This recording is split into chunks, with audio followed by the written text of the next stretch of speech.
Hello everyone. Without further ado, let's jump in and get started.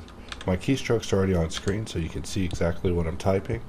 Let's go ahead and just split the window, and we're going to convert this over to an image editor, and we're just going to drag over the reference that we'll be referencing today. So this is a winch, I suppose, with a big W on it for Willie's winch. You know, call Willie, he'll come winch you.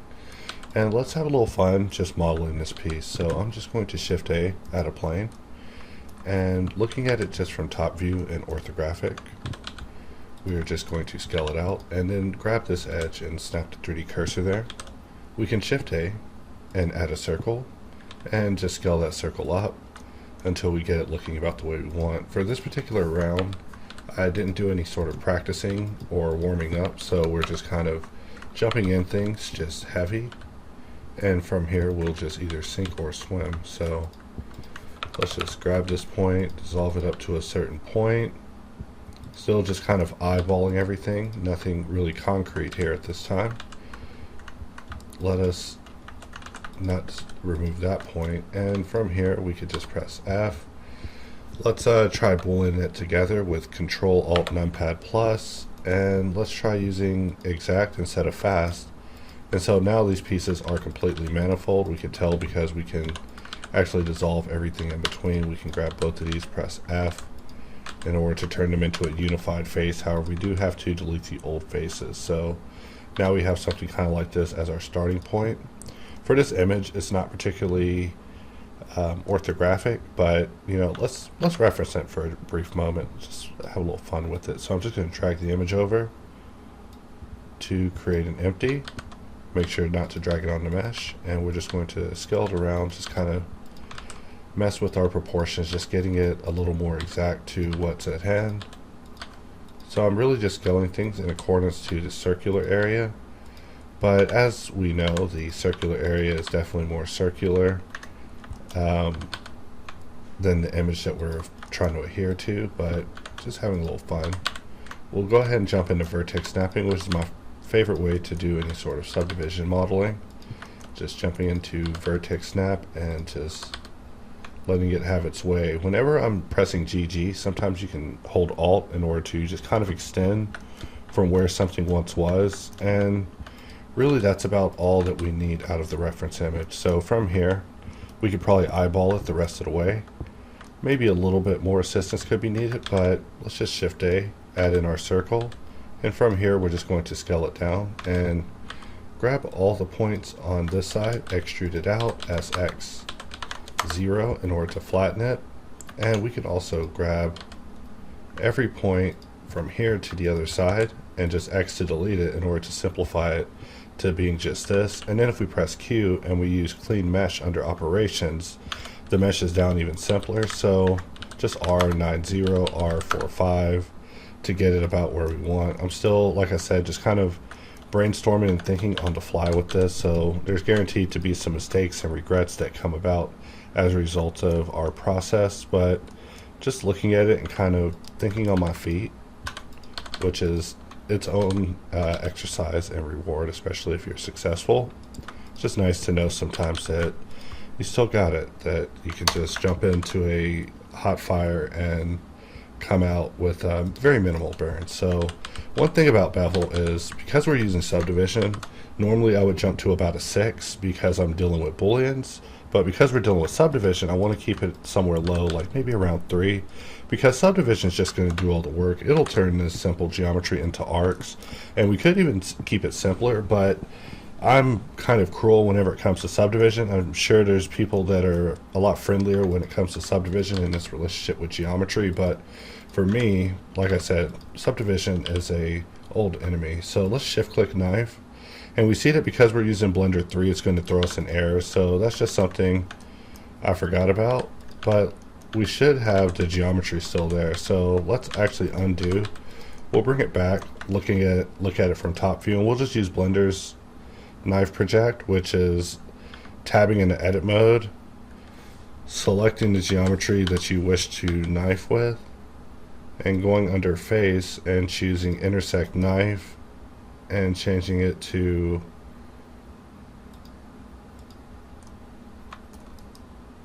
Maybe it's the other one, knife project.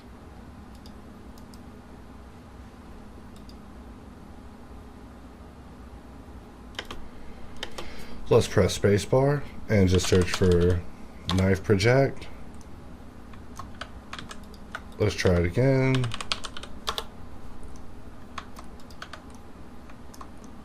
Let's just extrude it through. Where there's a will, there's definitely a way.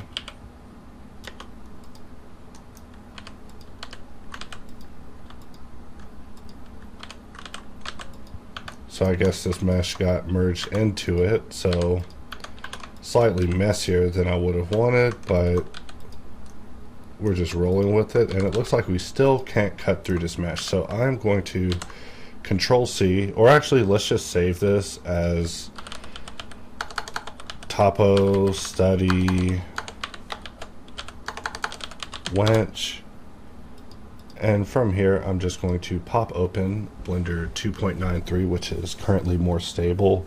There's still some oddities whenever it comes to Blender 3.0 that still need to be refined. You know, we trade one issue for another, but that's cutting edge Blender for you. So just waiting on my launcher to pop up, and we're just going to jump into 3.0, which is the, or 2.93, which is listed under the stables.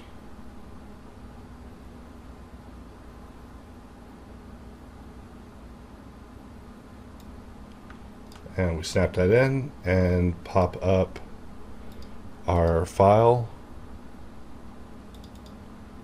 which is right here, and we're good to go. So I'm going to select the mesh, select the, geez, we saved it in a bad position. Let's press L, P to separate, select this mesh, and we'll shift click knife in order to perform a knife project. And I could just press H and hide it because there's no questions about it.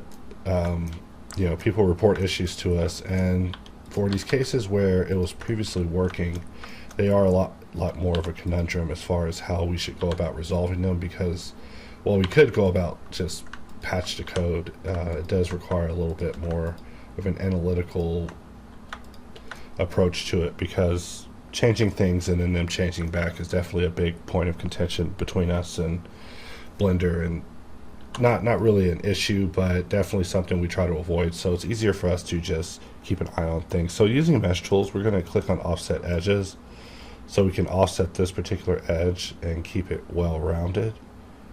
And really making some hard decisions here. And from here, we're just going to go up with it. We'll grab this edge, GG, maybe alt drag it, GG, alt drag. We see that we need to actually stop it a little bit shorter.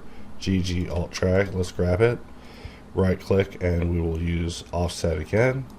This time we'll use the F9 to go in and actually bring it in so it actually terminates early with this area. It looks like we misjudged it, so probably something like that would actually do it better, but really I want this one to work. So in order to make that one work, we're going to delete this one, and let's just see what it is that we have to do. We have to bring this back and then allow this to finally transition with this particular area, which would make it a little bit bigger. But as we get more pieces in place, the proportions will become more clear to us. But you know, on today's, I was actually about to do a completely different piece. I was going to do something from a submarine. However, this image spoke to me and made me think, that one would be quite fun to try to create as a subdivision model. So let's shift click knife project, and we'll just press H and just take a look at what we have so far. So we have our nice border perimeter that's somewhat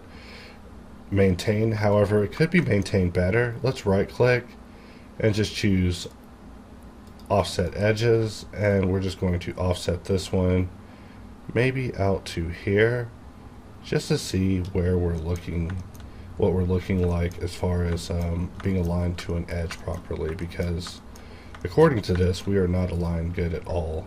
So I'm going to turn on Vertimergy, and let's just get random with it for a brief moment. We'll just give it enough points for us to get in and just merge things fluidly with the new area that we just offset. I know this is kind of weird, but I spend a lot of time kind of partying with offset edges. I'm a big fan of the staticness of it. The rules are pretty set in stone.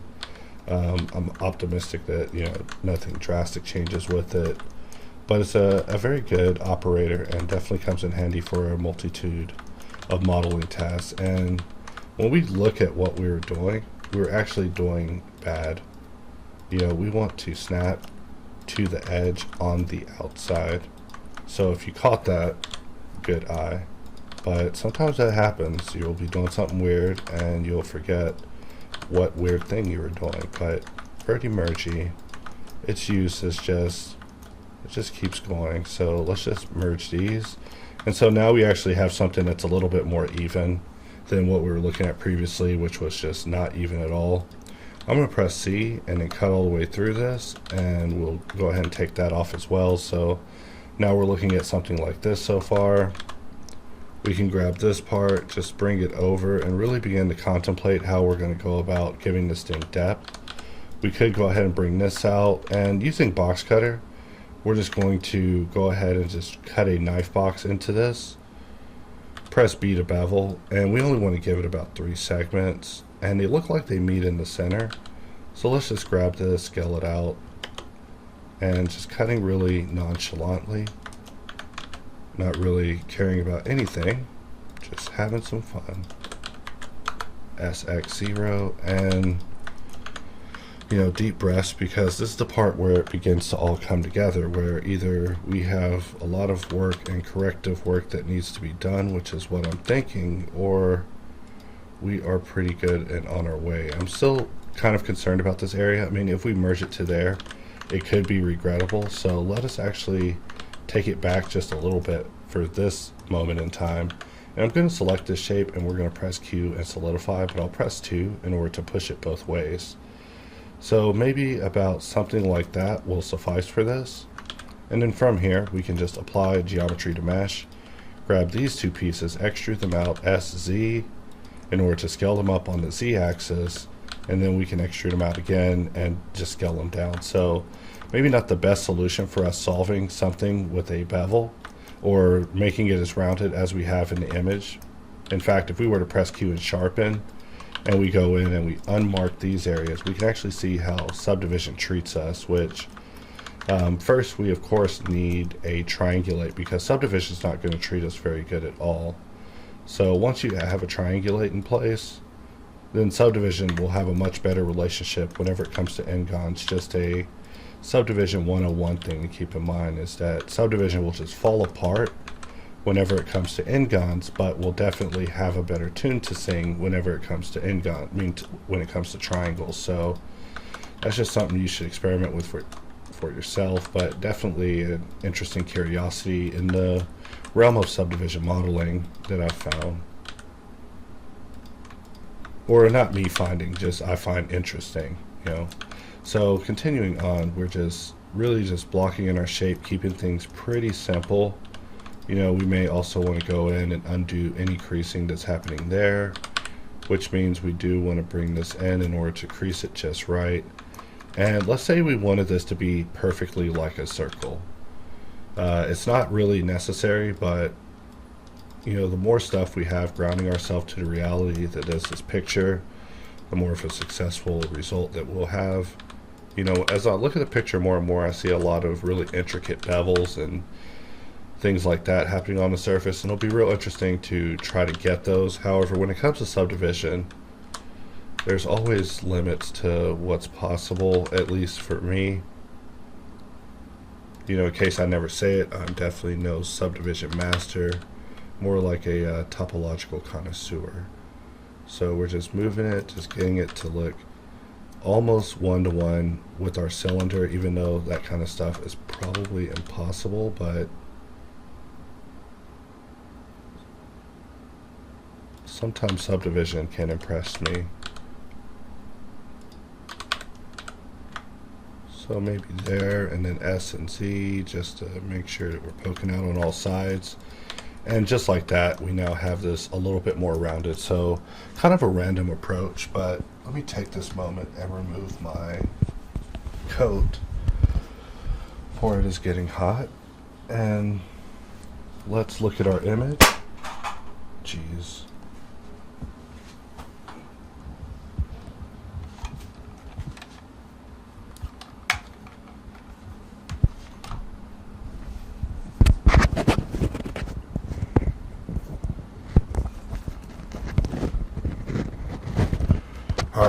back in business. Gotta have my mic off.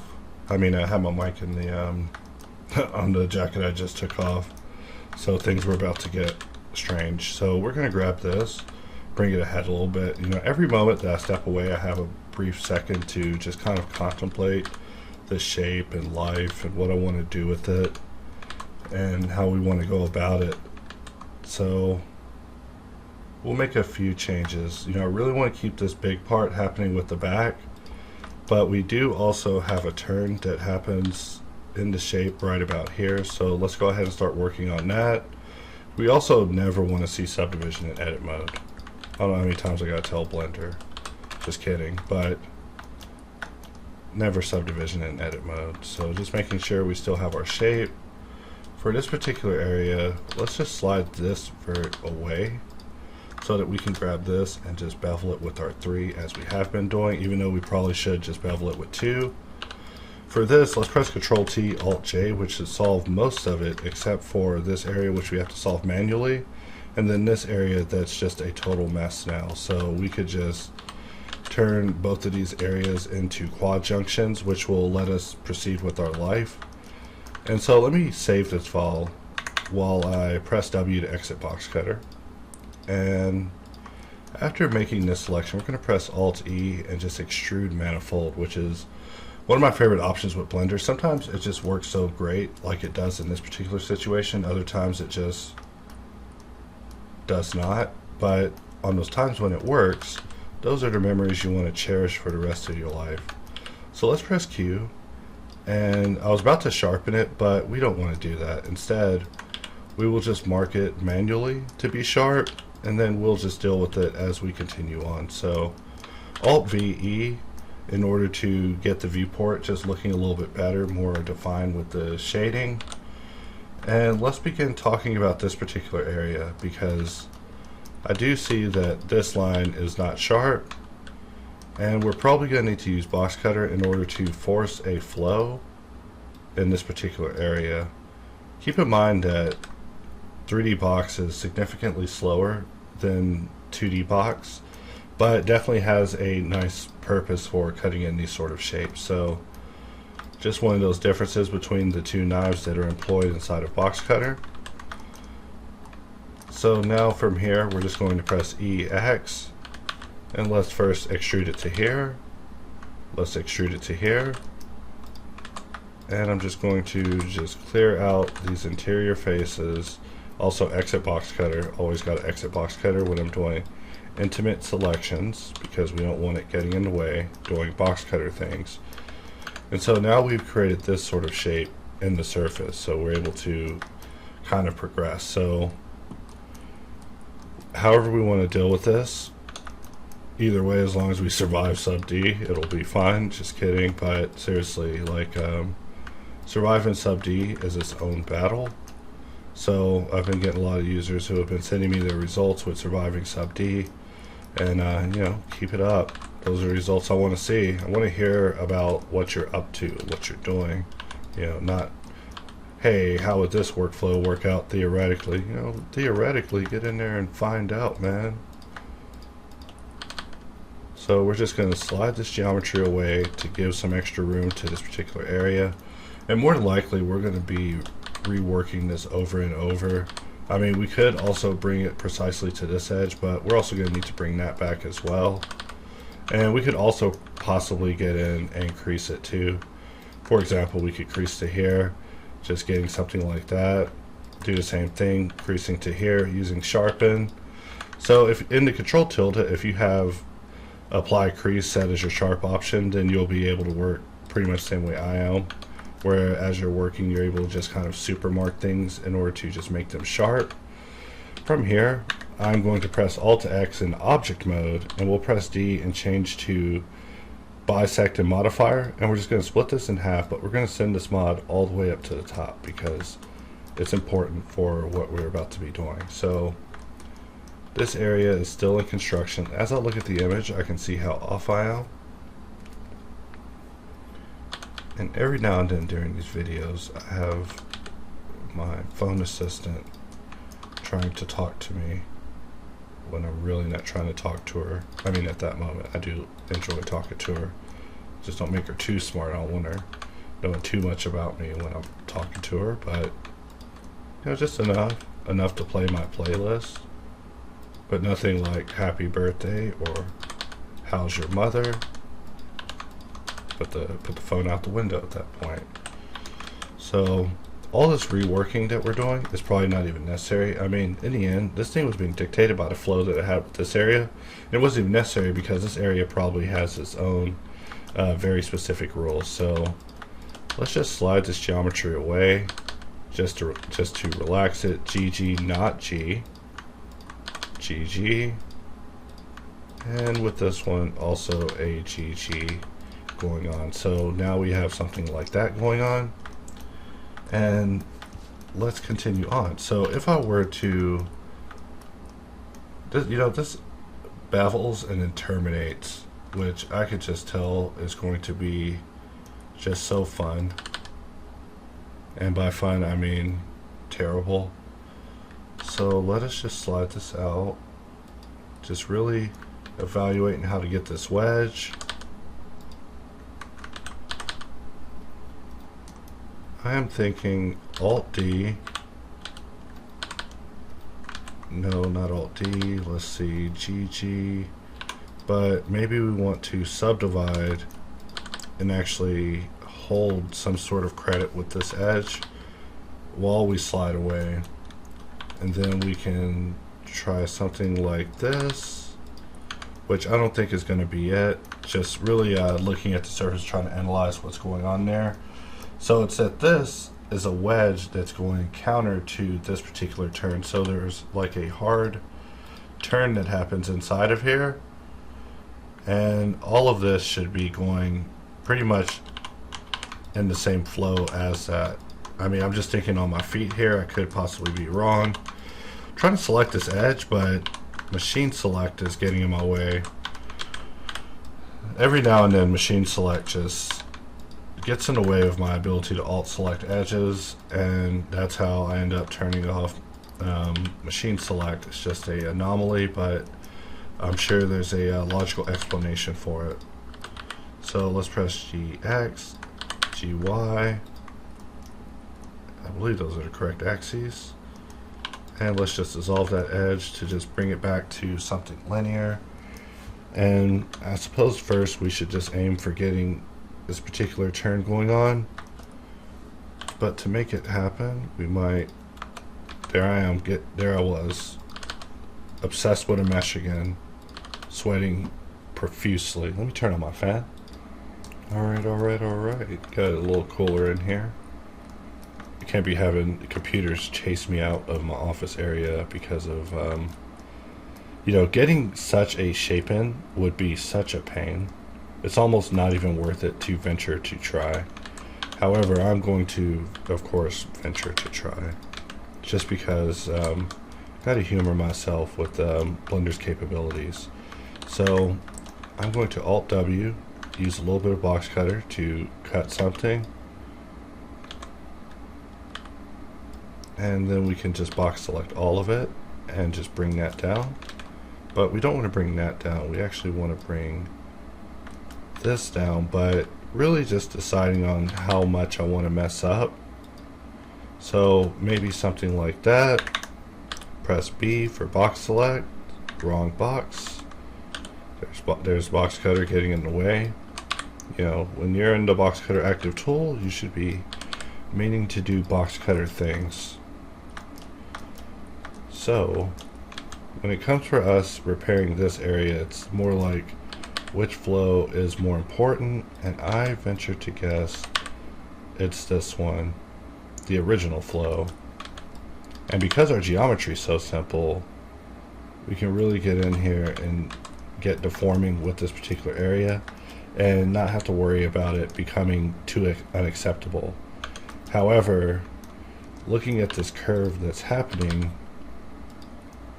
we do want to maintain the hit that comes with that. So that means that with these, they definitely need to go back in a more formalized direction, you know, something like that. But of course, we have to get in and work it to fit this new shape that we're trying to make this area fit to. So we'll just bring that over, bring this over,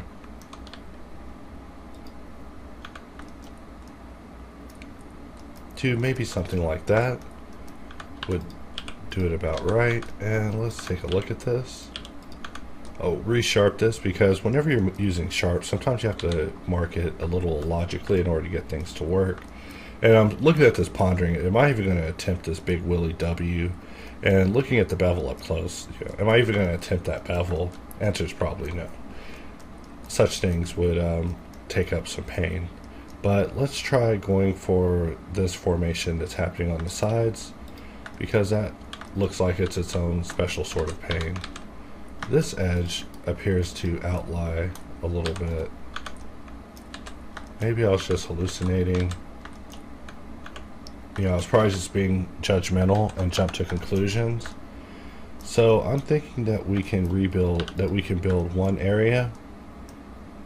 And looking at the picture, we see that this area comes up but terminates early. So it's like that. It doesn't make it all the way up. And let's just get in and begin marking some edges.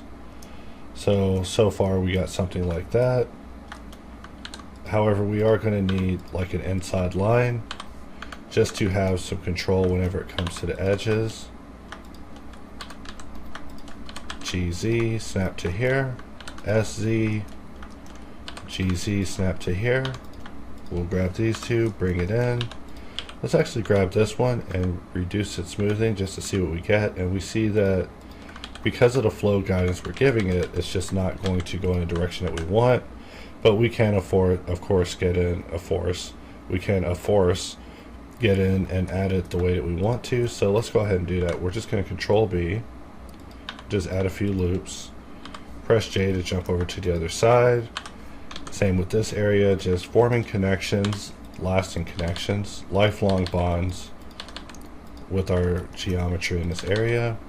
And it will just be our test pool of what we're going to be sending around to other areas of the mesh and hopefully seamlessly merging in. So right now still looking a little messy, but we'll get it on the road to linearity very shortly. Let's try that again. Something like that. And let's do the same with this area as well. And now we see that this area is going to hold on to it. So all we have to do is give it a counter piece, and then from there force those two to also have a connection. So easier said than done, I know. So let's look at this from top view, and we see that we also need to do some compromises to our cylinder just to keep our shape in place. So this definitely is not going to be an easy job. We probably should have up-res our cylinder at some point, but it's too late for that. We're now committed to our decisions, and let us now try to live with them. So just really working that shape in, thinking about what's going on there. Maybe it's something like that.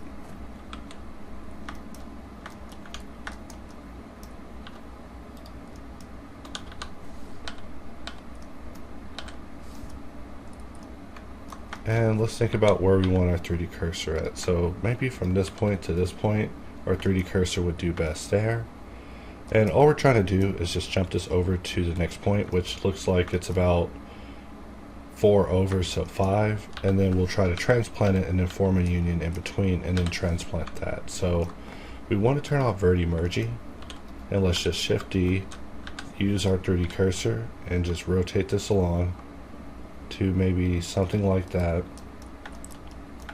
And from here we begin the very hard and difficult merging process. So I'm going to just turn on verti-mergy, and we're going to just jump to this point, jump to this point, and since this is on a mirror, we just press GZZ and or GG in order to slide, and we're able to get it where we need. And so for this particular area, we're just going to need to get rid of the initial face that was there and merge this at last. Same with this area. It will also need to be merged at last. On this side, we can just merge this at last, as well as make a cut along this area for us to just delete this face and just perform a topological transfusion with this particular area, just transfixing this there as if it's always been there. Same old kidney, it's always known. Same with this area. We just cut an edge, dissolve the faces, grab, Birdie merge will take care of the rest. And we can from here actually delete these faces, make sure there's no face underneath, and just select all the way around, pressing F in order to fill it in. So now we have two sections in between, and we can begin working on the piece that goes down the middle. So like I said, this is just a kind of a dry run. Normally I like to practice things until perfect, which is why I don't normally do videos on things I'm not prepared in, just in case I end up looking like a full 2.5 hours later. But it is kind of a Dark Souls vibe to it too, you know. We could die any moment. So let us take this and just eye to inset, and we want this to split into two more. Same thing on this side, so let's go ahead and force that, something like that. And so once we fill in the blanks of what we just did, it's a lot more acceptable, even though at the beginning it looks quite unacceptable. And same thing with this side, we can just slam it down, Ultimate Mortal Kombat 3 style, and we'll just drag this in, and then press E, extrude this all the way down, and not do that because we have our reference image over off on the side. A forceful reminder of what we're attempting to adhere to. So as I mark these edges, they're just ensuring that it will survive subdivision for us to get a visual analysis of what we're going for. And we see that, you know, the proportion of ours in accordance with the one that we're going for is just off. So more than likely that means that I'm going to have to perform a double transfusion modification, and it's probably not even necessary. I could just say F it, you know, just F it, and we just keep going. But let's have fun with it. So something like this, V, has now ripped it. So we can actually grab this piece that we messed up on and just rotate it over to something a little bit closer, maybe right there. Except we do have to go in and rip this area off, you know, really getting weird with it, and just Y to rip it off. And let's just bring it over to this area.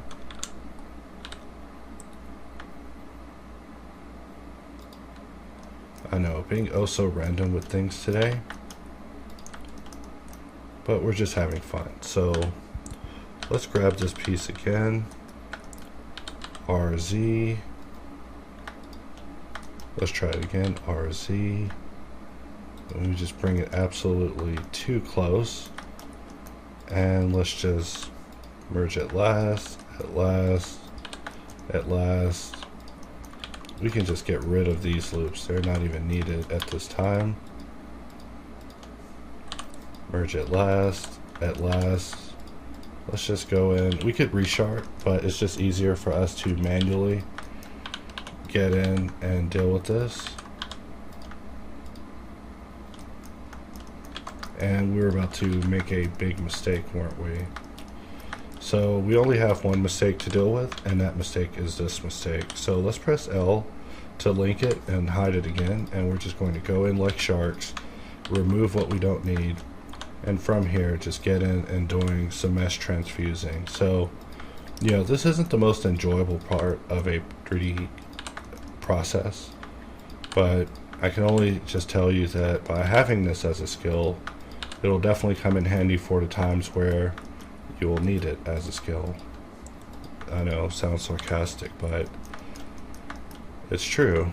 One day you may need to do this to a very, very strange mesh, a very heavy mesh, a very uncompliant mesh, and just being able to get in and stitch these sort of things. You know, these are the same sort of mistakes that you see me dealing with on the Boolean videos, where, you know, I'm converting the form to be a subdivided form, and things just aren't working out. We have all sorts of just disconnected, unassociated edges like we're looking at here.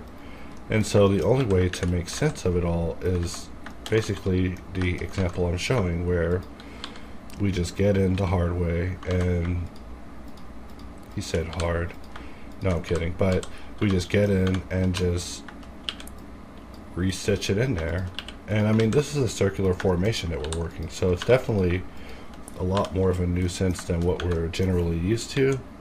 But if we look at this, we're definitely a little bit more in the ballpark than we were before, which just makes me feel a little better, even though the hardness that we have with these corners is sacrificing some of what's going on. So we might have to up-res it and then reacquaint it with its boundaries in order to get something nice going on, but we definitely now have something that we can work with. So I'm just thinking about how I want to mirror this along, because we need to use this multiple times, but having to use all of this other stuff is going to get kind of old. In fact, let's select this, Control T, Alt J, just to be random with it. Let's select all this, F, F,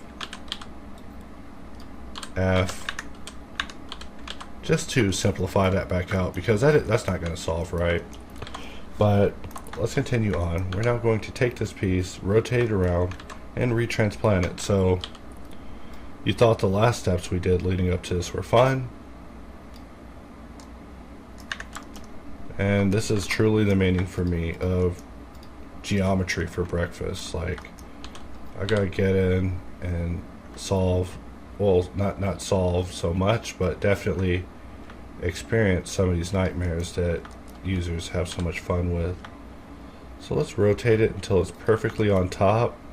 You know, there's no way that that's going to work out for us, but let's press H and hide it, and we're just going to select everything in this particular area and dissolve it, so that way we can just select everything and just choose merge by distance, and we see that it's definitely not going to work like it did. In fact, you know, some of these alternative methods are just too experimental to be tried. In fact, the one that we just did is an example of such. So we just have to get in here and correct it. You know, if we do it fast, we won't look like a dunce. So let's right click, subdivide, in order to have a vert that we can from here connect to this area. And the benefit of this is that we'll have a continuous loop that we'll be able to continue duplicating, but for now we have to just get in and solve all of these unaddressed areas where there's just double geometry sitting around right here. That will need to be merged over. Let's shift tilde grab again. We're definitely getting there. It was quite the journey, but now we are looking at a successfully transplanted geometrical connection in this area. It's a boy. No, that's a girl. Son of a bee. No, I'm kidding. But yeah, we're looking at some definite polygon action, and really, instead of asking are there double faces here, we're just merging the geometry in order to just get out of this ASAP, because if you start asking the tough questions, you're going to start getting some tough answers that you may or may not like. So we now have this continuous piece by 2. So it's this and this. So now we need it here, and then to get it here. We almost didn't survive that round, but let us just get in and select a cluster. Let's press P and separate it gracefully, you know, with dignity. And we also want to make sure our mirror is up at the top on this. Same with this mesh, we want to make sure our mirror is up at the top. And so let us look at this particular area. And I'm going to press W a couple of times until we get the Ingon lasso. And let's go ahead and deselect what we cannot change, which is this loop that has no parameter, meaning we cannot change it. And because our pivot is still on the 3D cursor, we can just Shift D and rotate until we are sitting precisely on top again, just like before. You know, not the smartest decision.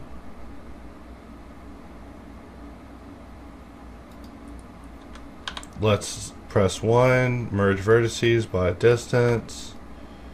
Maybe raise it slightly. And just having some fun here, being random with verti mergy. But of course, making such choices, we have to get in and hold ourselves accountable. So I'm going to select these 2 points, and we're just going to merge them at last because I'm getting real tired of this. Just kidding, but I'm not tired of it. You know, I could do this all day, is what Captain America would say. So we're just getting in, and we're going to do this all day. You know, if there's a faster way, always curious. Like I said, you'll be assimilated into my strategy. But in the meantime, I just gotta think on my feet with these things. So really thinking, how do I want to do this? Do I want to... How did this area connect? This area does not connect up there. So that means that there is still a flow yet to be written. And no mirror to save us. So we're stitching and just really working the old minds today. But we see that our work is very short. Some would say it's over, except it's not over. Our battle is never over. So let us get in, merging, continuing to work the old dusty trail. Control Shift B, 1 vert into 2, merge at last. At last, we press Shift tilde. We are merged at last. So let's right click, subdivide, merge at last. And let us look at these. So with this one, I'm going to right click, subdivide, merge at last. And we'll just grab this one, Shift R to repeat at last. And with this area, still some questionable decisions having to be made on the fly, but we are going to survive that. I subdivided that whole face, even though it probably wasn't smart, just so I can press M and last and just merge into these particular areas. So we are definitely making our way across. I'm just grabbing these so that I can mark them sharp so we can maintain our integrity all the way through, even though I feel like there's some areas that just aren't properly connected with anything, like this one. That area is not connected to anything, so let's just remove it and we'll reconstruct it. Just select everything and press F, and we look at these areas and, you know, they could be better. It's a crisis zone over here. Shift tilde, check our mesh manifoldness. Anywhere that's highlighted is either a hole or needing an integrity check. So let's subdivide, grab, merge at last, right click, let's grab this, merge at last, and Shift tilde and just look at what we have so far. So if we look at this from top view, we see that we've almost mainly built this, except we need to clone it just one more time, and then we need to clone it one more time and make it longer. So you think our work would be over, and you think this would be an easy winch, and this winch is a PITA for sure. So let us just deal with this side.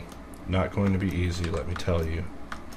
I'm going to just select all of this, maybe also this, and let's just Shift D, rotate it over, and we're just going to rotate it until we're perfectly overlapping, until we can cause a dimensional merge. I know, not the prettiest. Actually, let's not do that. Let's really not do that. I just realized what else we have to do. So first, let's rotate it so we're about in this area as a ballpark. So something like that. However, we want this to actually start over in this particular area. So for that, it's going to require a little bit of imagineering. Just kidding. But we're going to grab this and we're going to rotate it just a little bit more, so it's somewhere like right here. And then we're just going to extend this middle piece out a bit. So I'm going to press L and hide basically the mesh itself. That's what we're going to be transplanting as a replacement. So we actually need a middle section, which we don't have a middle section, so we're going to have to make a middle section. Let's grab these two, and I just see this as its path. Let's Alt H, and you know, we'll call that a solution. And I'm just really just pondering how I want to merge this in. Do I want to try to use a boolean? A boolean's always a tricky one, but we are in this particular version of Blender, which will work out for us, unless it doesn't, you know, in which case we have to go back to 3.0. Just kidding, but just really thinking here, how do I want to do this? Because however we do it, it's going to not be fun. Alright, and we need to make it fun. No, I'm kidding, it's not going to be fun. We need to make it fun. We need to make it fun right now, you guys. So we're just gonna, I'm gonna press R. And is there anything else in this? Yes, there's this edge. Let's just rotate it like so, maybe to something. Man, we need to have it congruent. That's what we gotta have it. So this is our mesh, and on top of it is another mesh, and we are going to Control Alt Numpad Plus and try to union it with exact, and we see that that does not work out. So we can't just union it in. We actually have to be a little bit more crafty. In fact, I don't like this, but we're going to place an edge directly down the middle of this, so that way we can just grab all of this and just rip it out, and we'll use it for a perimeter check later. So this is what we are taking out. Let's just press H and hide it, and this is what our piece will look like whenever we're done, but this is what we have to get through in order to get to that goal. So the same way I put a loop through the other piece, we got to do it here as well, because we need something to ground our solution. And on this other side, I don't know what to tell you guys. This is going to be a mess. I should cut off right here. Be like, this is the end of part 1, guys. I'll see you guys next time. And then never return to this model. I'm just joking, of course. I'll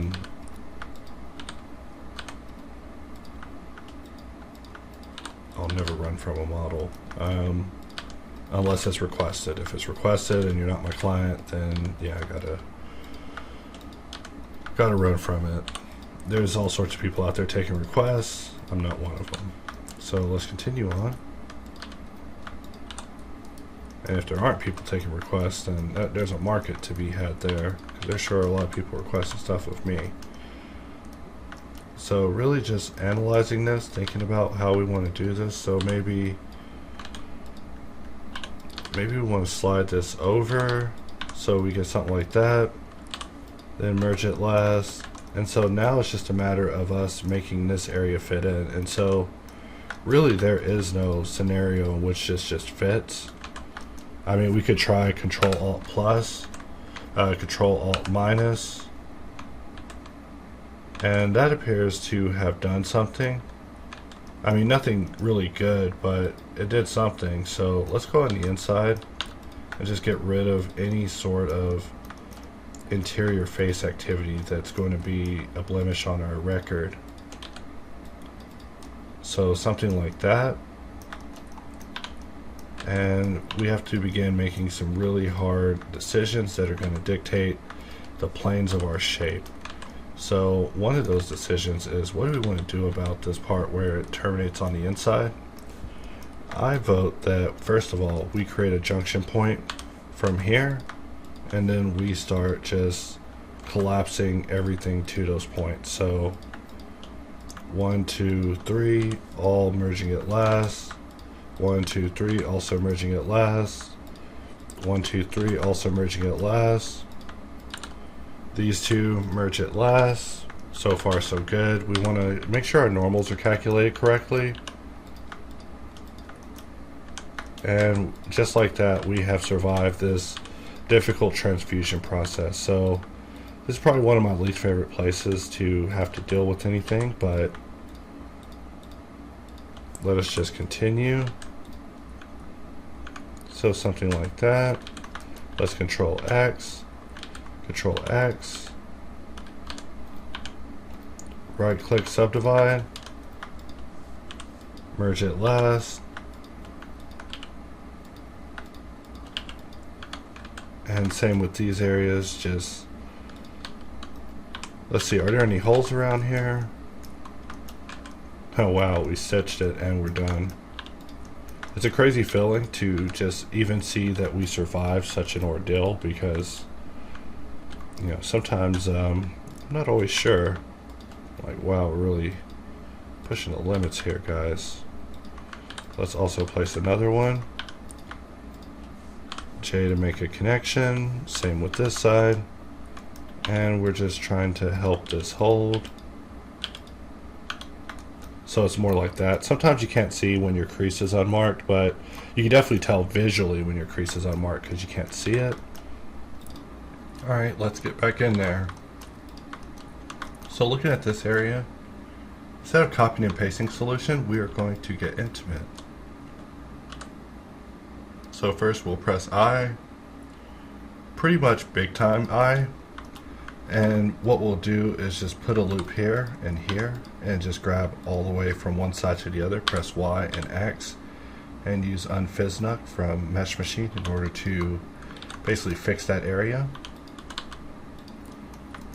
And from here we can just grab this, slide it over, really just debating on their locations. Alright, so continuing on. I forgot I also had plans tonight. Can't be letting my buddies down. Just be burning off on them because I got to record tutorials. I'm trying to be a better friend than that. So let's press K, and this just means we have to get this done quick. So I press C and then Z just to cut all the way through this mesh. And right now, as we're looking at it in edit mode, we can't really see anything of the mirror. But I'm just looking at it and just trying to think how we can get that shape just on the fly, slightly distracted. We'll grab this edge G, X, and just bring that over to be congruent with this area.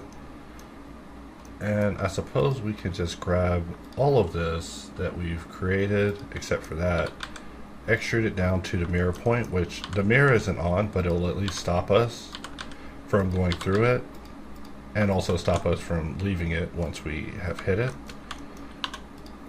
allowing us to basically create this particular area. So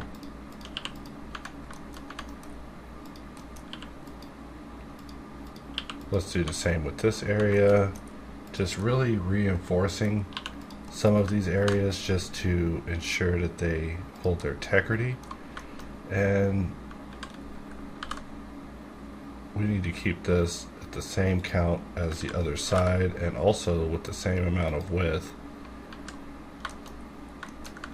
Let's try it again. And I'm just going to duplicate it and change the pivot point to median. And let's try it again. R45 minus, R45 minus. And we can just place it here for just a brief moment, just while I analyze what I'm looking at here. So we're going to need to move this to this location. We'll need to move this to this location. And then from here we can just delete this. I mean, that's not like a secret of how to make two areas equal or something. Just I don't know, just thinking on my feet. If I was modeling like on a job, these are the type of things I would resort to. I mean, I don't care. I'm just in here just doodling, trying to figure out how to get to the end of this and survive this darn thing.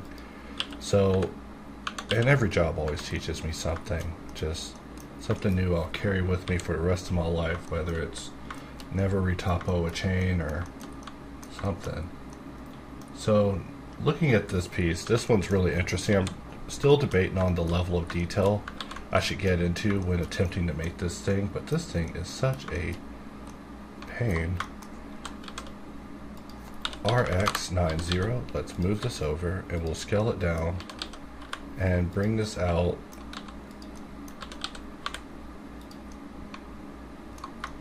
Press Q, sharpen. And if we look at this piece, we see that it has a bevel on the end. Sorry, I'm looking at an image off on the side because I have a humongous monitor and you guys are just a little window of that monitor.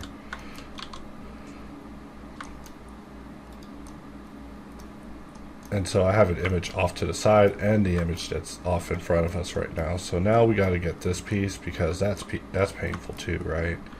And let's also add additional detail to this buckle piece itself. Let's save the file. I'm going to grab this edge, Control B, bevel it, and we're just going to just bring this back a little bit. We're going to give an edge to this side, and because we don't have Verti merge on, we can actually bring this edge up to party with us. And you know, the party just continues. We're just partying hardy. This one probably doesn't have to be sharp, but if it's not going to be sharp, it definitely needs reinforcement. So I'm just going to mark it sharp, and we're just going to deal with that on the next level because it's going to only get more complicated. So let's harden it. I'm going to try beveling it, which gives me the ability to put this particular plane in. But these are hard calls that I'm making because, you know, these planes are all counterplanes to each other. If they start receiving adjustments, they'll affect each other. So for this one, we're going to need to bring this down in a big way so we can truly get the control that we want with this area. Let's see, we'll slide this out like so, mark it as sharp, holding its integrity. Even though it's not the most trustworthy edge, we survived. And let's just grab these 2 points and make their connection, which allows us to bring this back up. We can bring that down, basically dissolving it. Let's merge verts by distance. You know, maybe not too many. Let's lower that threshold just a little bit until we get something like that. And so this is the shape that we're currently looking at. So, I mean, there's always more that can happen with this stuff, but I'm telling you, you gotta, if there's any skill you should learn watching me is set a limit, you know, like a success criteria, because if you don't have one, you are going to be chasing shapes like phantoms. But, you know, sometimes I'm just like, yeah, that's it. Yeah, even the sound effect, you know, too. I'll do the sound effect every time. Yeah, it's close. You know, what do you want? You want to fight about? No, I'm kidding. But yeah, you just gotta know when to throw in the towel on them, because the model will haunt you forever. It'll just keep showing you more shapes. Really just looking at what we have, analyzing what type of result we should be going for. Maybe something like that. And, you know, there's like a bevel that's going into this too. I'm not going to go for that because that's insanity level whenever it comes to sub D modeling. Especially because there's a big crease that's going across this that goes all the way down this and across the other side that I'm trying to go for. So let's try to do that. You know, this is a little early in my opinion, but you're probably wondering, like, when's this guy going to jump to the next level of this thing? But, you know, it's a dance, and the longer we dance, the more rewarding it is. So this one is a big hard chamfer, like one of these numbers, but maybe not that big. Maybe that big, like probably that big in all honesty. And if it is that big, in all honesty, we must grab all of these faces and prepare to move the mesh up against its will. You know, you're going to space, buddy. It's an eventful night for this mesh. And also we're redefining that plane, which is not the best idea, but let's just do it, and God will sort them out. Someone will sort them out. And so now we have our plane that's going all the way around. And for this one, we can just duplicate our cylinder and just ensure that we have a cylindrical shape. Or we could just duplicate a cylinder and actually make it a cylinder and just do a proper merge into it. But today I'm just determined to find out, like, hey, can we get some respect on a cylinder or what? And the answer is no. No respect. Rodney Dangerfield. Something like that's about as good as we will get it. So let's try adding that bevel on this side as well, even though the mesh just ain't ready. So GZ, let's snap to here. Just look at what we have. And we're just going to get rid of some of these extra points that are just not needed. And I should have remembered what number of bevel I set up on the other side. Now I got to bevel it and then look at the other side just to make sure, like something like that. So now they're both visually congruent with each other, and we have this bevel that kind of terminates here. So I mean, the shape isn't a failure. However, I'll probably go to sleep tonight thinking I could have done better. I failed these kids out here. They're gonna lose the rec center. But let's continue on. This edge, what is it doing there? We're just not gonna talk about that, are we? I'm kidding, that's from a knife project box probably. So let's also bevel this. And the bevel that we're trying to go for is just one segment. So some would call that a chamfer. More CADly people would call it something else. I don't know. Just call it whatever you want. Let's press S and X.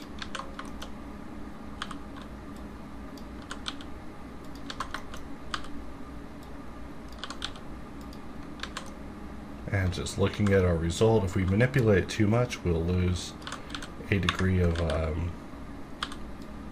flexibility. But, you know, I'm just going to send this loop all the way through dramatically, so it's dramatically shorter. Like I said, as we get more pieces of this together, it becomes more apparent kind of what goes where, and it also becomes apparent that we should go back into edit mode of the shape, maybe bring it forward just a little bit, and then go in and start dissolving some of these not needed edge loops. We drew some edge loops that just popped out the other side because we just had a devil may care attitude, but now we're at least now solving for the D itself, so that way whenever sub D happens, it doesn't just demolish our mesh. So let's see, something like that. I was debating on if I should put the giant W in it, just so Wilbert doesn't get mad at us when we're making the hooks from his ice train. But let's also take a look at this edge and just ponder how straight it is. Is it straight? Nah. Is it straight on the Z-axis, I mean? SZ0, and the answer is yes, but you know, all the creasing action that we're doing to it is definitely hurting it on the sub D side. I mean, we have all these unfulfilled connections that must be dealt with, so I've just been pondering how we should deal with that as we continue to progress this, because we could apply level sub D in an attempt to re-round this out, but I'm telling you, Blender just, they don't party like that. Blender does not party like that. So I'm going to select this, press Ctrl B, just roll a few sections just to kind of eases tension with this particular surface, which I see this area could go in just a little bit more. Really looking at that Wilbert W area. And let's actually begin sewing up this hook, because we're just dancing around with the block end, and that's a sin in and of itself. So this particular area will need to be reworked. While this juts out, this area doesn't appear to jut out. I mean, it's real hard to judge from these images. I would put this in the blurry images category, which is why I didn't introduce today's episode as that. Today is on blurry images. You know, we're looking at Bigfoot. Where will he stomp next time? You know, that sort of thing. But no, we're just getting in here, just doing some really basic, essential sub-D modeling. The reason I'm looking at it from this angle is because we're obviously going to need to cut something there, and then bring it out to here, and also grab this edge and press Q and mark it. So we just have something like that going on. And that's not even what I'm seeing. I'm seeing something like this, where it's K, C, not Z. C is in cat. Don't even get me started on cats, just kidding. People would start tuning out of the video, be like, this guy talking about cats again, he never talks about dogs. I talked about dogs, you know, don't be swapping your dogs like a new car. You know, just going out and getting new dogs. Hang on to your dogs. They cherish those memories. So maybe something like that would actually be a little bit better for this area, but it still is going to be a struggle. In fact, as I look at that, I'm just like, how am I going to clean that up? How am I going to clean that up for the viewer and make it look sexy? Make it look easy? Make it look dirty? No, I'm kidding. But, you know, how are we going to clean that up? The answer is, I don't know. So let's add that to a new group, and let's force this group to be where we bevel. So that way we only bevel the top, and we can just bring this area out like so. And from here, let's just roll that bevel down to a low amount of segments, like 3 or 4. You know, I'm just really keeping those segments low so you don't have to.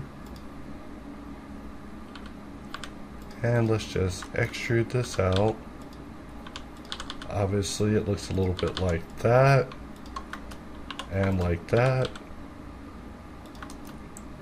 with it ending something like that. So not the funnest shape, but forget about it.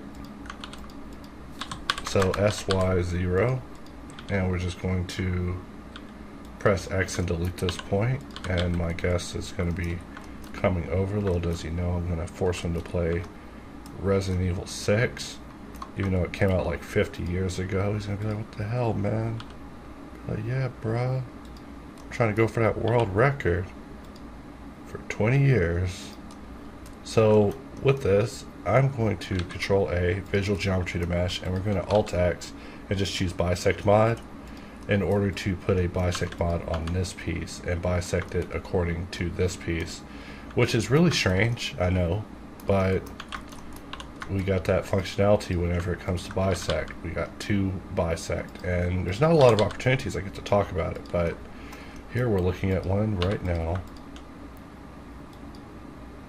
and just really thinking about how this shape is put together and what I want to do with it. Do I want to even bother cutting out all of that that's going on the inside?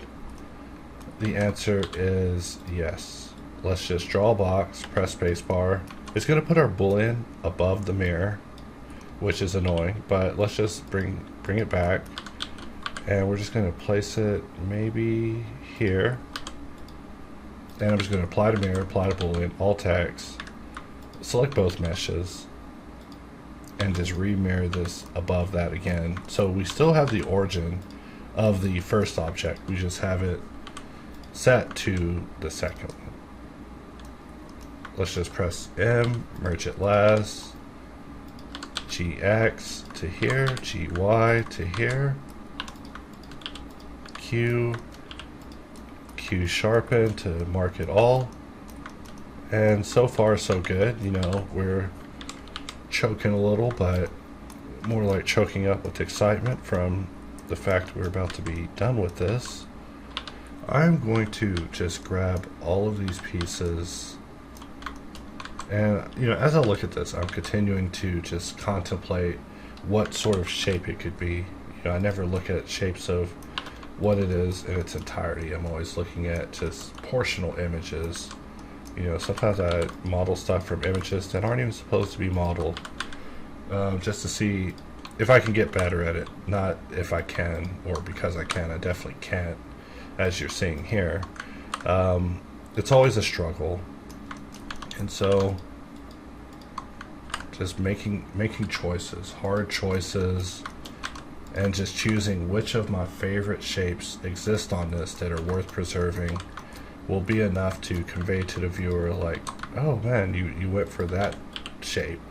And like I said, that's really all you can do. So we're just slapping subdivision on it, which is no help, and that's because our geometry isn't primed for such subdivisionary. That's not even a word, but we're going to make it one today. So what are we going to do with this? Well, I'm going to press I and B to offset this problem that we're seeing to the middle area, and then just a couple of loops, and this area is just under control. It's already, I would say perfectly subjugated, but it's definitely subjugated to the point that we can begin making some progress with it. I mean, we could even go in and hit it with a solidify now if we wanted to go back in. And you're probably wondering if I'm going to do these holes and this W. The answer is no. My second answer is fine.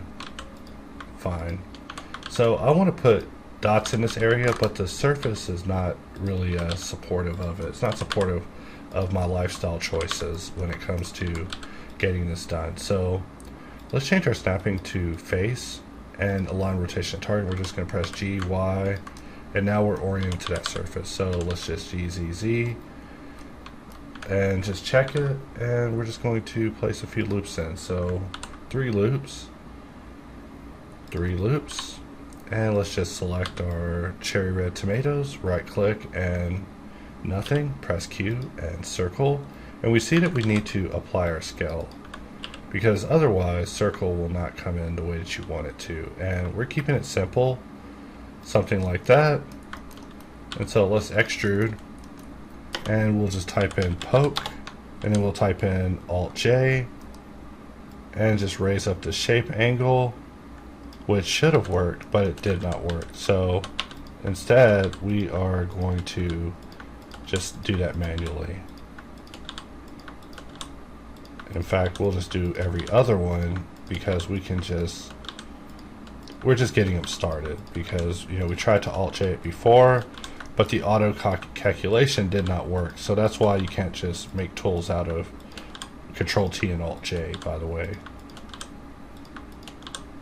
So let's press Alt J, and now we see that they're all perfect, just because we helped them along a little bit. So all these tools require a little bit of guidance, but as long as you're understanding of that, then that's a pretty good experience. So we'll just delete everything, leave just this, and let's just scale this to fit the area that we aspire to connect it to. Let's look at our geometry. This is our geometry that we're going to be connecting to.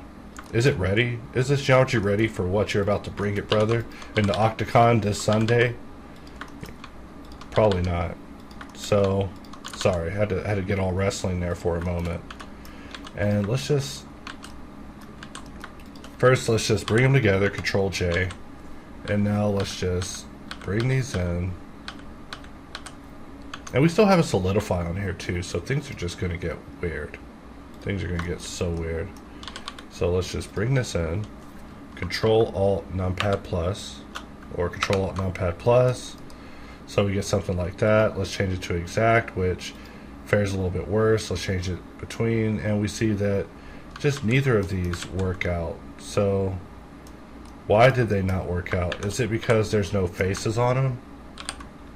Why did this connection not work on either fast or exact?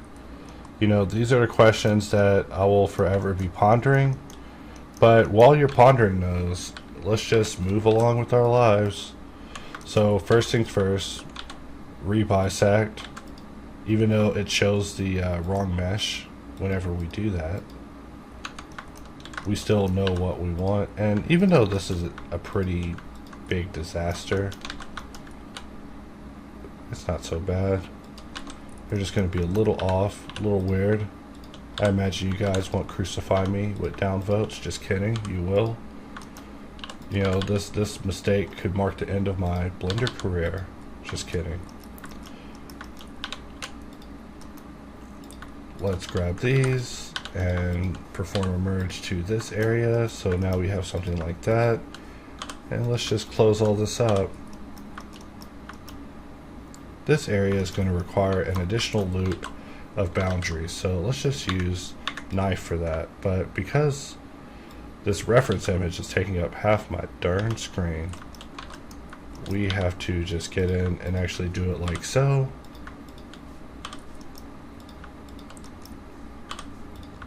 And M last GZ GZ, and we're not on vertex mode, so we need to get back to vertex mode.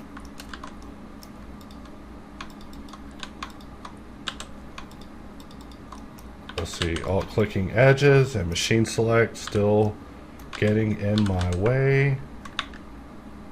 And let's also make sure under our snap settings that we don't have any of those on, or else things will just get weird. We may want project onto self, and we'll just slide that around to get a little act right out of it. And we're almost there. You know, just a little preparatory work just to set this up, and we will be on our way. And don't even worry about Solidify going bonkers with it, because once we change it to rim only, it will be a misnomer in lieu of these new circles that we've added. So let's look at what we have, and they look just terrible circles. So let's right click and merge by distance. That got rid of 8 points, giving us this. Let's slide it back to first, giving us that. Let's set it to smooth, which gives us that. So now it's just a question of what demons have entered through this shape. Something like that happened. So now if we look at it, we're actually looking at something along those lines. So let's just select these points. Control plus, and I'm going to press I. And we're just going to inset it from the base just to make them a little bit harder on the surface for us to have this as a result. So we'll press Q, go under solidify, and if we press R, we're now using only the rim of this particular subdivided shape. If we press 4, we can use high quality normals, but we see that it doesn't work with this particular shape due to overlap. So with that, we can at least temporarily pause our obsession with this particular area. However, if I shift A and we bring in a cylinder, we can at least scale this to fit the area.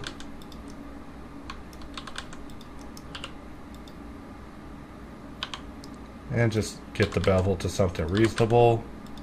You know, maybe even mirror this bevel below the shape while we're scaling it on an individual level to kind of match what we have going on up top.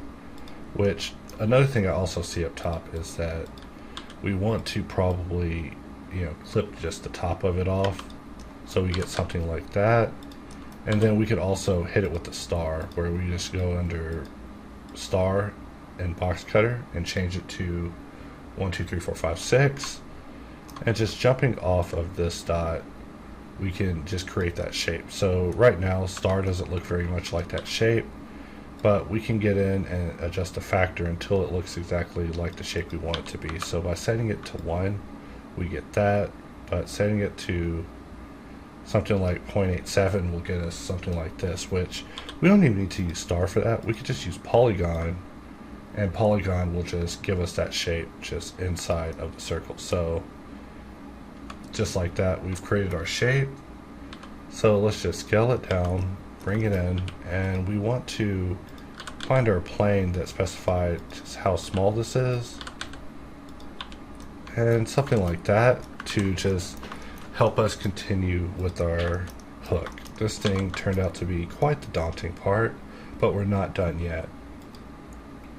Alright, so part of our success criteria is forcing this particular bevel in because this one looked like it was the most fun.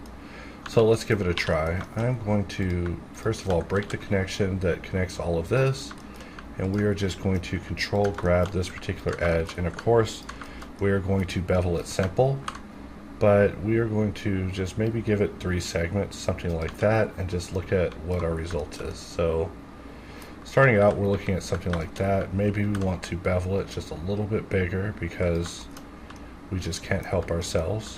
Let's also select the boundaries and mark those as sharp so they hold up well.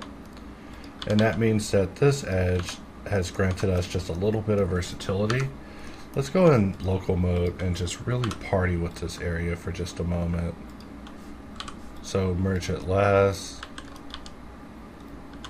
And we're just sliding this along this edge just to try to terminate it a bit, you know, just having some fun with it. Like, this area would probably require a few additional studies of just kind of doing some passes to truly understand it, but with that we at least are now in a better place whenever it comes to making this particular hook shape. So the final thing is we can at least put this giant W in it just because. I'm debating on if I should do it myself with a knife, but let's be more precise than that. Let's just make a big W using just knife and symmetry and a plane. So maybe something like this. Also, never do this, but if you must, then this is the process that you would probably want to use. But yeah, I feel like this W, I was going to bring the image in and reference the image, but the image is like orthographically skewed, so that's not going to work out for us very good. So something like that.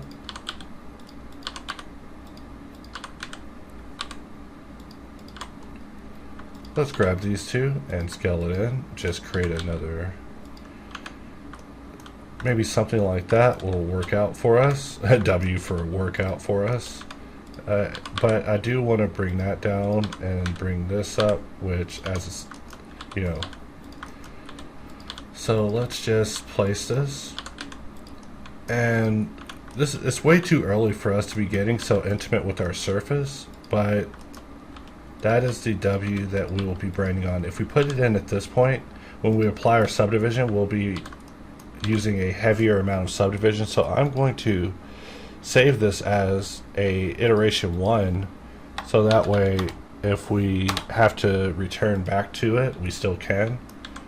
So just really giving ourselves a good final look at things before we start committing. And I see that this area has a specific type of curvature happening with it, so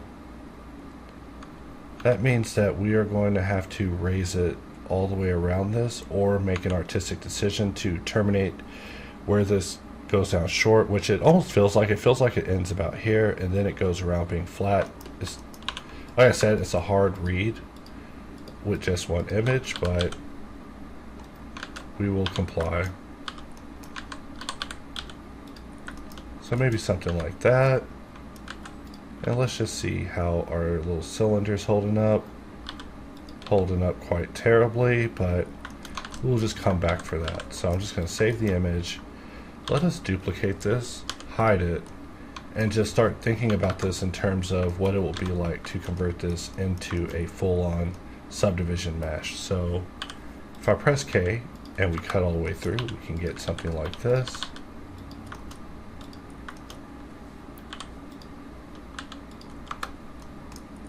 And just cutting all the way through to just finish these connections that we never dealt with. So this area definitely going to be an area of kind of unsolved mysteries, because it just doesn't need the enforcement that we're trying to offer it.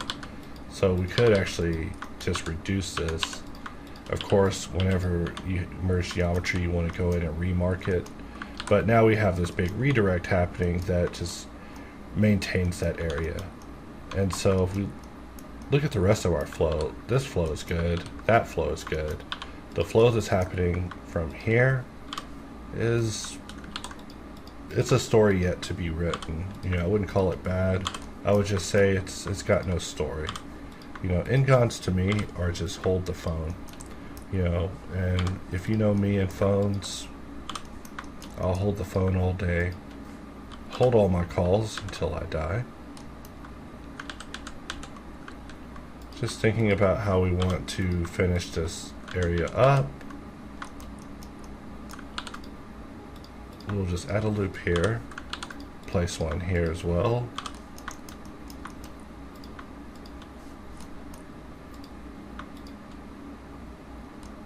And just thinking about how we want to solve this. So I'm just going to quarantine it off as you're seeing me do now. So 1, 2, 3, 4, 5. So one of these has to become a triangle, giving us something like that. And just running around, making our way downtown, just looking at our shape. I mean, pretty much when we apply sub D, what we're seeing is what we're getting. But topologically, we also want to make sure that what we're getting isn't going to be a big mess, because, you know, crease will hold it very well, but, you know, triangles will solve as redirects, and Ngons might result in a very large point just being put right in the middle. Sometimes it's quite tragic. I'm like, oh, Ngon, you solve so bad.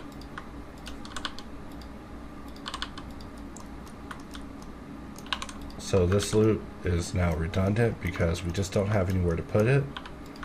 And so we solve this into a quad. We solve that into a series of quads. We don't even need polygon debug because it would just make things even more strict. Really, we're just dealing with just the most critical areas that matter. And the other areas in between are just, we'll deal with those in our own special way. Really, we just need to make sure that the curvature is maintained and we don't have too much shrinkage occur.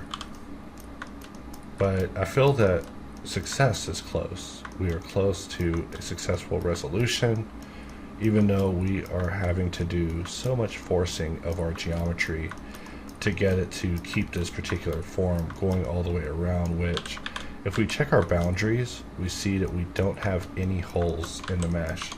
So we're in a good place right now. Let's go out of local, and if we press Alt H, we have a whole bunch of components hidden that we can just move off to the side. But I'm just going to move those to a new collection called Junk.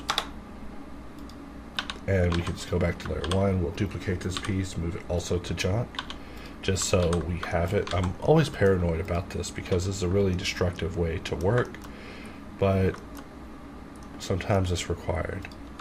Also, really thinking about just bringing this whole thing just down.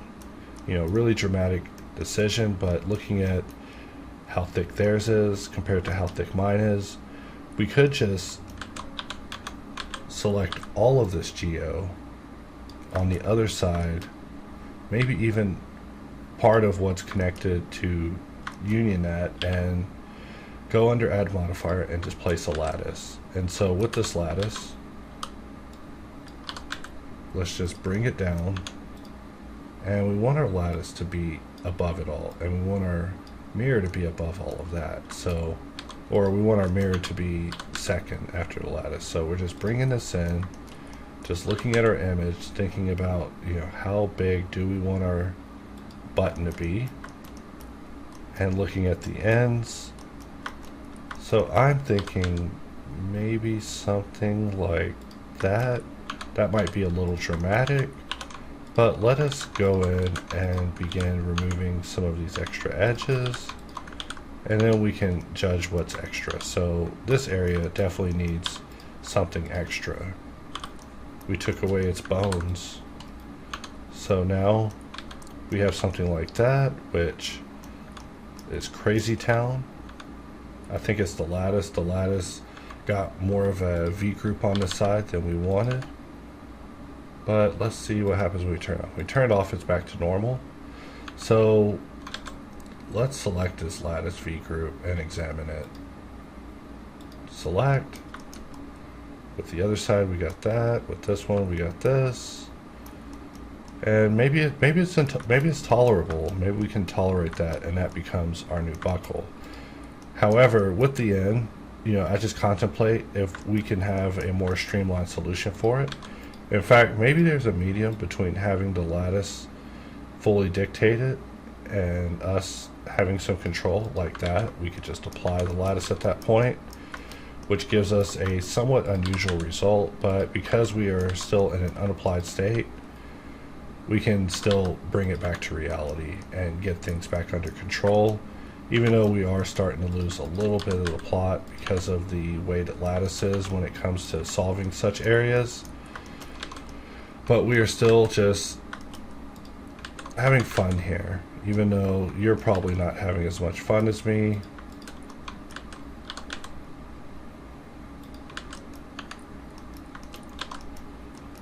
So let's save this and progress to the next level. We've got enough of this solved in, so time for the hard part.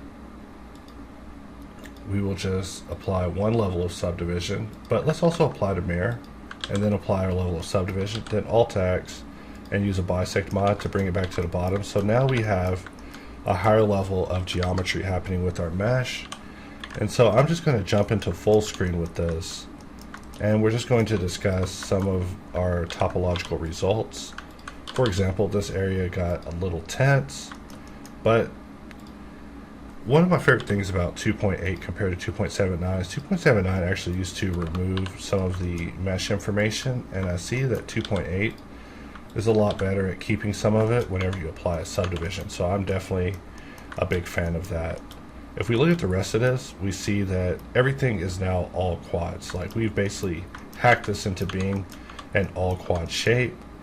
So the hard part is going to be getting all this to be back in the formation of a circle, because right now we have it really knocked looking, and that's just not going to work out. So I'm going to, and we lost our 3D cursor place that we had earlier. So I'm going to assume it was here and here. Let's snap our cursor and let's bring in a circle. And if we scale out our circle, we have something like this, specifying our circle. And if we agree with that, we can begin. But I'm actually free moving it right now because, I never, ever, ever learn. In fact, let's extrude it into a better shape, a cylinder, what we started with.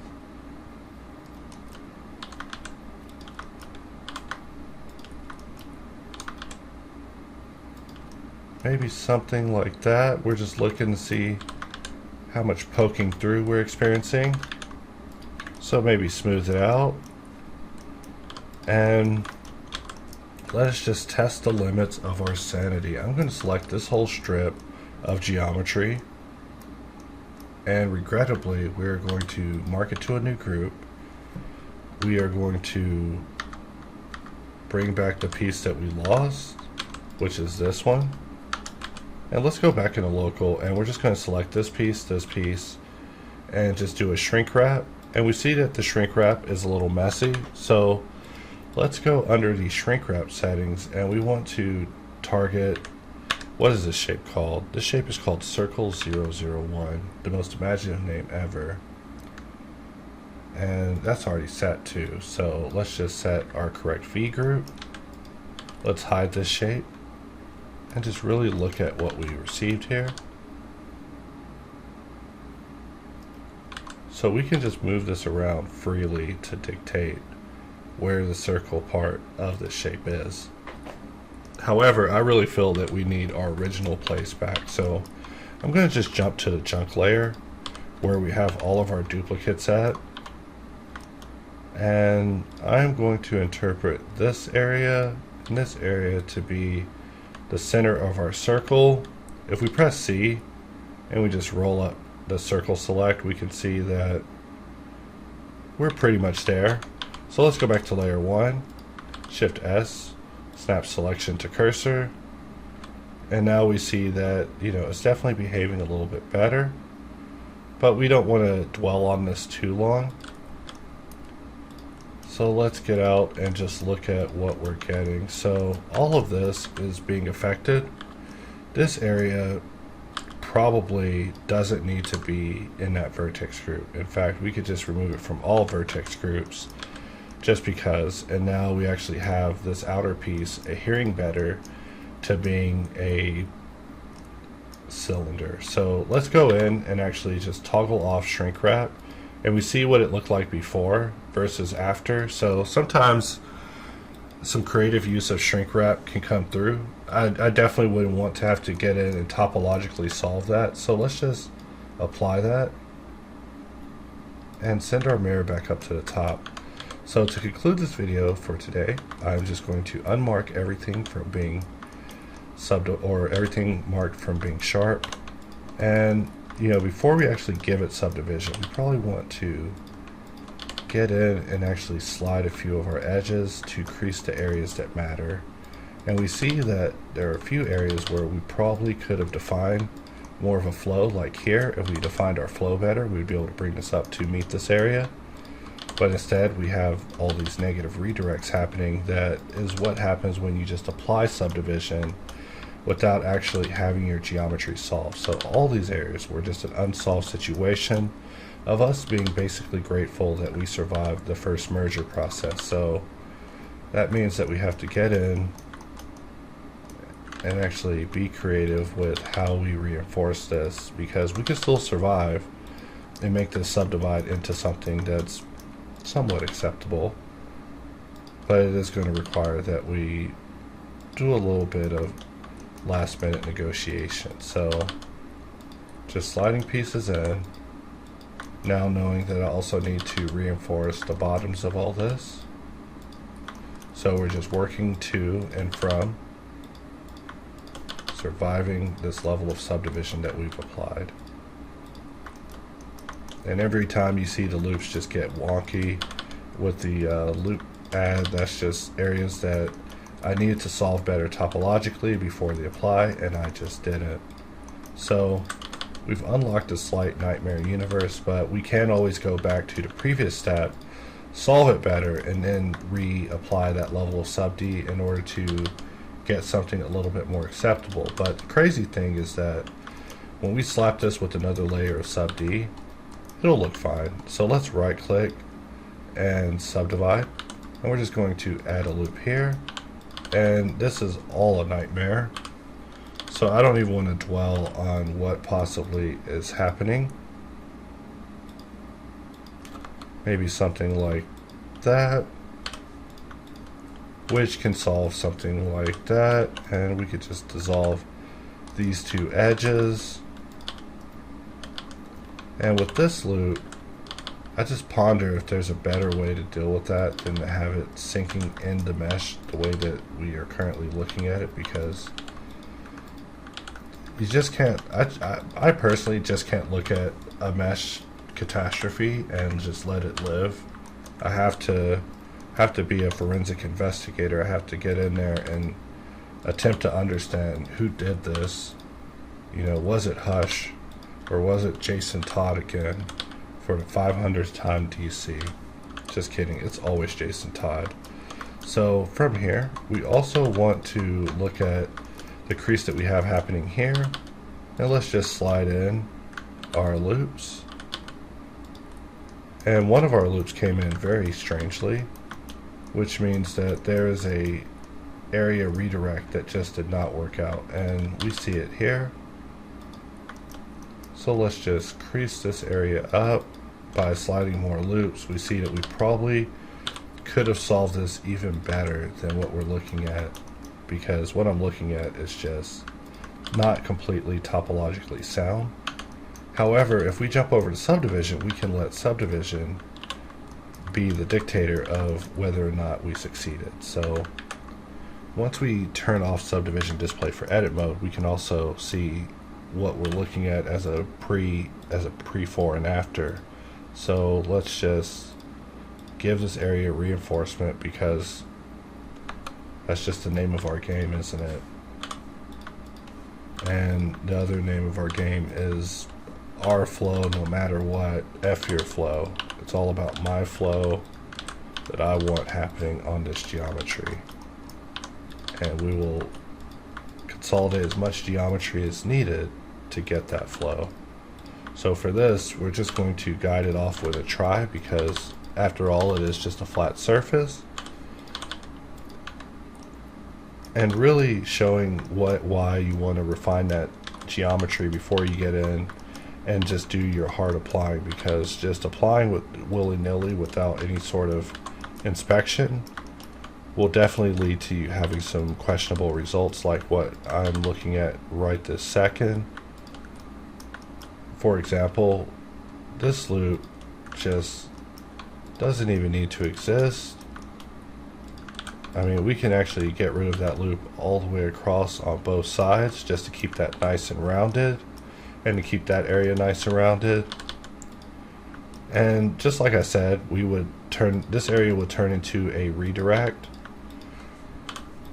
because of the fact that we had a try just terminate against the end. So we're pretty much just recreating that same situation we just saw.